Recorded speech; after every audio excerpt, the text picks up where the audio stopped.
Nyinga Lydia Okeyo. Jadeko yange ni ulonegi county ma Homa Bay kangata chielo resi kalora gi koth mapek ma ochwe alora no odiochieng' ma kawuono. Familia ma kwan gi oingo 200 e boma Masindo bende koro dong' ma onge kuonde mag dak bang' oula muomore utegi kaka ilero gi jafwambo marwa e county ma Homa Bay Halia Beach.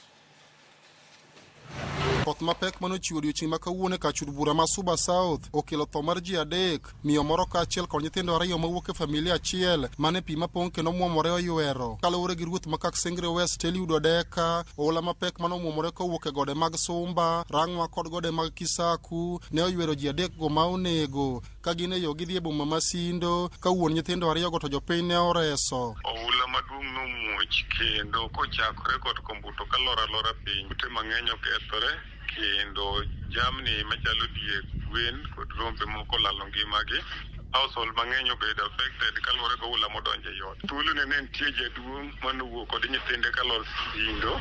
Jaduong' ni okony kaluwore kaka oula ne dwa tere to pod ngimane ok ni maber ahinya. Nyithindi 2 mawuoyi ma jahigni 8 kod nyako manyalo bedo jahigni 5 maluwe to lalo ngimagi. Thuolo no be ne achiel kod miyo mane ben lor ma be ne agot kombuto. Miyo ni bende oula odhi moyweyo ma be embose kwany ringre ne. Kore Kaksengre West location walalo ji 3. Ringre ji 3 go ne oseyudi.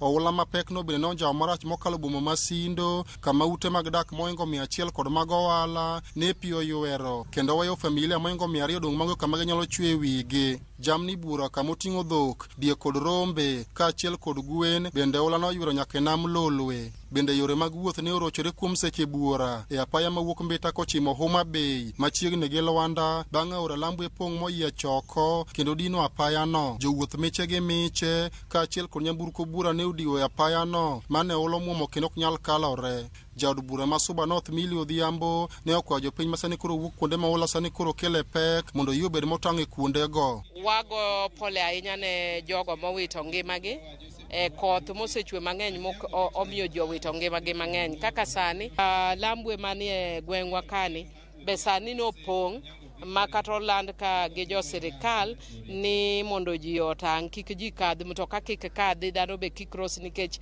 ng'ato nyalo paro ni en kamoro mathany to kare pi oseywero kata mana bridge. Wakwayo sirikal gi jok machalo kaka Red Cross mondo donjie mondo okony kuon machalo kaka Lambwe ma wang'iyo gi flooding hinyoga ji mang'eny. Kama kuom jotelo to seyo piny owacho kuom rembedo gi chendo ma ong'ith mar rakruok kod midhiero ma ikelo kod oula masani koro chendo e pacho ka. It is evident enough that actually we have emergency departments in Kenya that do not understand what it means emergency.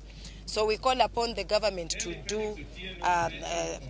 to move with speed. Na tunashangaa mbona serikali wakati matangazo kama haya yanafanyika hawajitayarishi, wakijua kweli wameisha tuambia yanakuja na yatakuwa mabaya, wajipange. Basi dakika ya mwisho ndo nasikia wametenga pesa fulani ya kufanya shughuli ya kusaidia wale ambaye wameumia kutoka kwa hii mvua.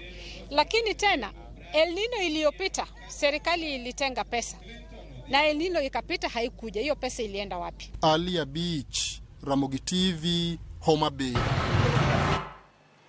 Kwan ji ma osetho e masira mag oula e pacho Kenya kanyo